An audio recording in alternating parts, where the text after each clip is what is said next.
கிழக்கு தேர்தல்கள் தேசிய நல்லிணக்க முனைப்புகளை சீர்குலைக்கும். அமைச்சர் ரிசாத் பதியுதீன் விவகாரத்தில் இலங்கை சட்டத்தரணிகள் சங்கம் பகிரங்கமாக களத்தில் இறங்க உள்ளன. 20 புலி உறுப்பினர்களுக்கு எதிராக யுத்த குற்றச்சாட்டு. பொதுவான எதிரியாக இந்த சர்வாதிகார அரசாங்கத்தை கருத வேண்டும் என சஜித் பிரேமதாச தெரிவித்துள்ளார்.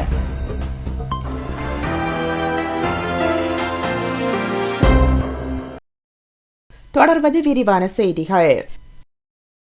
கிழக்கில் நடத்தப்பட உள்ள தேர்தல் தேசிய நல்லிணக்க முனைப்புகளை சீர்குலைக்கும் என சிரேஷ்ட அமைச்சர் டி குணசேகர தெரிவித்துள்ளார். கிழக்கின் கள நிலைமைகளை அறிந்து கொண்டு அரசாங்கம் தீர்மானம் எடுத்திருக்க வேண்டும் என அவர் சுட்டிக்காட்டியுள்ளார். 2008ஆம் ஆண்டு கிழக்கில் நடைபெற்ற மாகாண சபை தேர்தல்களிலும் இம்முறை தேர்தல்களிலும் இடதுசாரி கட்சிகளுக்கு ஆளும் கட்சி சந்தர்ப்பம் வழங்கவில்லை என குற்றம் சுமத்தியுள்ளார். பிரிவினைவாதத்தை தூண்டும் வகையிலான எந்தவொரு நகர்வும் ஆரோக்கியமானதாக கருத முடியாது என அவர் சுட்டிக்காட்டியுள்ளார். ஆளும் ஐக்கிய மக்கள் சுதந்திர கூட்டமைப்பு உள்ளிட்ட அரசியல் கட்சிகள் அனைத்துமே கிழக்கில் ஏற்பட்டுள்ள குழப்ப நிலைமைகளுக்கு பொறுப்பு சொல்ல வேண்டும் என தெரிவித்துள்ளார். ஆளும் கட்சியின் தேர்தல் பிரசார உத்திகள் பிரிவினைவாத சக்திகளை வலுப்படுத்தும் வகையில் அமைந்துள்ளதாக குறிப்பிட்டுள்ளார். உண்மையை கண்டறியும் ஆணைக்குழுவின் பரிந்துரைகளுக்கு முரணான வகையில் அரசாங்கம் நடவடிக்கை எடுத்து வருவதாக குற்றம் சுமத்தியுள்ளார். எந்த காரணத்துக்காக ஸ்ரீலங்கா முஸ்லிம் காங்கிரஸ் தேர்தலில் தனித்து போட்டியிட தீர்மானித்தது என்பதை அரசாங்கம் ஆராய வேண்டும் என தெரிவித்துள்ளார். கிழக்கு மாகாண சபை தேர்தல்களில் விளக்கு சின்னத்தில் இடதுசாரி கட்சிகள் சுயாதீனமாக போட்டியிட உள்ளமை குறிப்பிடத்தக்கது. அமைச்சர் ரிசாத் பதியுதீன் விவகாரத்தில் இலங்கை சட்டத்தரணிகள் சங்கம் பகிரங்கமாக இன்று ஒன்று கூடி முடிவெடுக்க உள்ளதாக தெரிய வருகின்றது. முன்னதாக மன்னார் மாவட்டத்தைச் சேர்ந்த சட்டத்தரணிகள் சிலரும் காலியைச் சேர்ந்த சட்டத்தரணிகளும் அமைச்சர் ரிசாத் பதியுதீனுக்கு எதிராக வழக்குகளை தாக்கல் செய்தனர். எனினும் இன்றைய தினம் இலங்கை சட்டத்தரணிகள் சங்கம் ஒன்று கூடி சங்கத்தின் சார்பில் வழக்குகளை நேரடியாக தாக்கல் செய்வது தொடர்பான இறுதி முடிவுகளை எடுக்க உள்ளதாக தெரிய வருகின்றது. இதனிடையே நேற்றும் மதிய வேளை தொழுகையின் பின்னர் கண்டன போராட்டம் மற்றும் ஆர்ப்பாட்டங்களை ரிசாத்தின் ஆதரவாளர்கள் யாழ்ப்பாணத்திலும் நடத்தியுள்ளனர். யாழ்ப்பாண மொஹைதீன் பள்ளிவாசலில் நடைபெற்ற இந்த கண்டன ஆர்ப்பாட்டத்துக்கு போலீசார் முழு அளவில் ஒத்துழைப்பை வழங்கினர். பின்னர் ஆர்ப்பாட்டக்காரர்கள் திடீரென வீதி வழியாக ஊர்வலமாக பயணித்தனர். அதேவேளை கொழும்பில் நேற்று நடத்தப்பட்ட ரிசாத்தின் ஆதரவாளர்களது கண்டன பேரணிக்கென மன்னாரில் இருந்து 13 பேருந்துகளில் ஆட்கள் ஏற்றிச் செல்லப்பட்டதாக தகவல்கள் கூறுகின்றன. தமிழீழ விடுதலை புலிகளின் 20 உறுப்பினர்களுக்கு எதிராக யுத்த குற்றச்செயல்களை சுமத்த உள்ளதாக தெரிவிக்கப்பட்டுள்ளது. எதிர்வரும் 6 மாதங்களுக்குள் குறித்த சிரேஷ்ட விடுதலை புலி உறுப்பினர்களுக்கு எதிராக தண்டனை விதிக்கப்படும் என குறிப்பிடப்பட்டுள்ளது.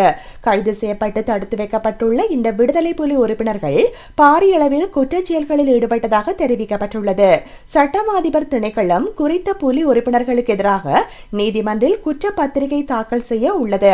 குற்றச்சாட்டுகள் நிரூபிக்கப்பட்டால் பயங்கரவாத தடை சட்டத்தின் கீழ் யுத்த குற்றச்செயல்களில் ஈடுபட்டமைக்காக குறித்த தமிழீழ விடுதலை புலி உறுப்பினர்களுக்கு கடுமையான தண்டனை விதிக்கக்கூடும் என சட்ட வல்லுநர்கள் தெரிவித்துள்ளனர்.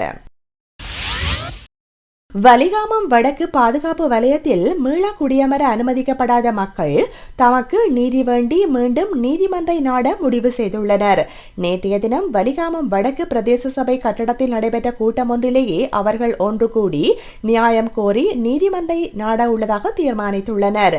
மீள் குடியமர்வு தொடர்பாக உச்ச நீதிமன்றில் வழக்கு தாக்கல் செய்வதற்கான முன்னேற்பாடுகளை செய்வதற்கு ஏதுவாக 9 பேர் கொண்ட குழு ஒன்றும் நியமிக்கப்பட்டுள்ளது. இந்த குழுவுக்கு வடமாகாண மீனவ அமைப்புகளது கூட்டமைப்பின் தலைவரான தவரட்னம் தலைமை தாங்க உள்ளார். 3 மீனவ சங்க பிரதிநிதிகள் மற்றும் விவசாய அமைப்புகளைச் சேர்ந்தோர் பொதுமக்கள் என இந்த குழு அமைக்கப்பட்டுள்ளது. இலங்கை அரசு கடந்த பாராளுமன்ற மற்றும் ஜனாதிபதி தேர்தல் கால பகுதிகளில் இப்பகுதிகளில் மீள் குடியமர்வு தொடர்பான அறிவிப்புகளை விடுத்தே வந்தது.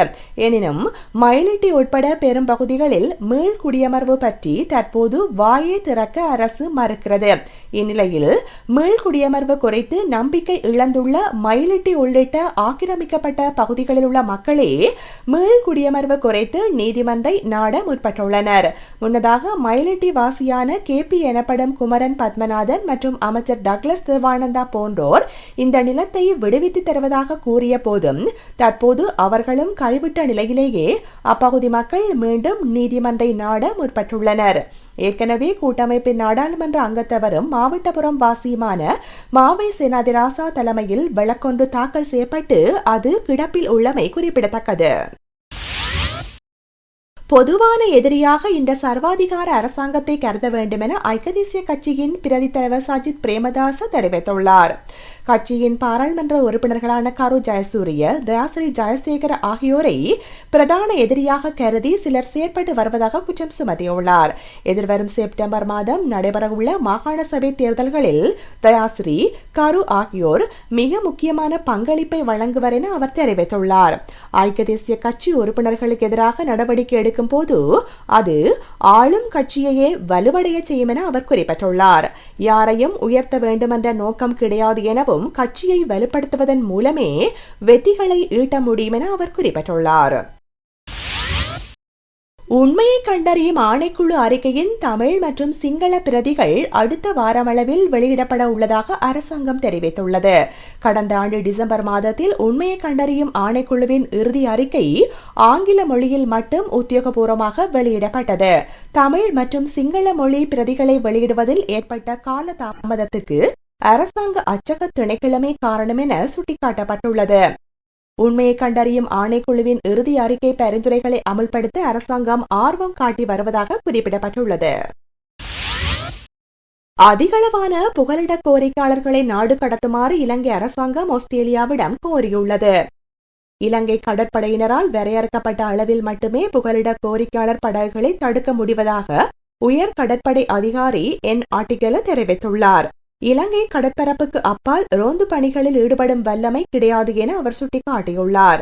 மற்றொரு கப்பலை ஆஸ்திரேலியா வழங்கினால் அந்த நாட்டு வான் கண்காணிப்பு தொழில்நுட்பத்தையும் பயன்படுத்தி இலங்கை கடற்படையினர் ரோந்து பணிகளை மேற்கொள்வர் என தெரிவித்துள்ளார்.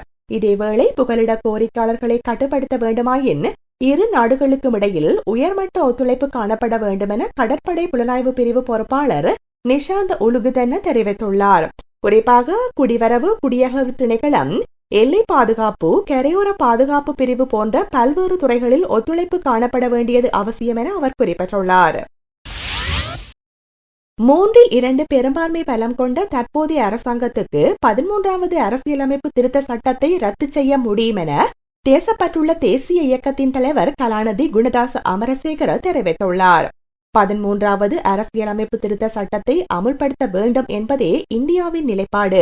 கிருஷ்ணா மேனன், சுஷ்மா சுவராஜ் ஆகியோர் அதுக்காகவே வந்தனர். வடக்கில் விரைவில் தேர்தலை நடத்துமாறு கோருகின்றனர். எமக்கு வெட்கம் இருந்தால் 13வது அரசியலமைப்பு திருத்த சட்டத்தை ஏற்றுக்கொள்ள முடியாது. அமெரிக்காவும் ஐரோப்பிய நாடுகளும் அதனை அமுல்படுத்துமாறே கோருகின்றன. வடக்கு கிழக்கில் சர்வஜன வாக்கெடுப்பு நடத்த வேண்டும் என பிளேக் கூறியிருந்தார். இலங்கையை தளர்வடைய செய்ய அமெரிக்கா மனித உரிமை என்ற ஆயுதத்தை பயன்படுத்துகிறது. அமெரிக்கா இதனை விளையாட்டாக கையில் எடுத்துக் கொள்ளவில்லை. ஒரு நிகழ்ச்சி நிரலுக்கு அமையவே இதனை கையில் எடுத்துள்ளது. இந்த பிரச்சனைக்கு நாம் பொறுப்பு கூற வேண்டும். பிரபாகரனை ஒழித்து 13வது அரசியலமைப்பு திருத்த சட்டத்தை ரத்து செய்யவே ஜனாதிபதிக்கு நாம் அதிகாரத்தை வழங்கினோம் எனவும் குணதாச தெரிவித்துள்ளார்.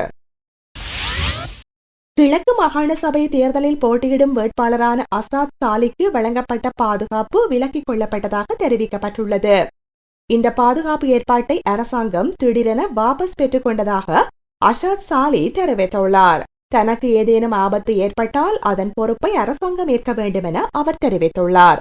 கடந்த ஜனாதிபதி தேர்தலில் ஜனாதிபதி மஹிந்த ராஜபக்ஷவுக்காக கிழக்கில் பிரசாரம் செய்த போது 8 அமைச்சு பாதுகாப்பு உத்தியோகத்தர்களும் ஒரு பேக்கப் வாகனமும் வழங்கப்பட்டதாக குறிப்பிட்டுள்ளார்.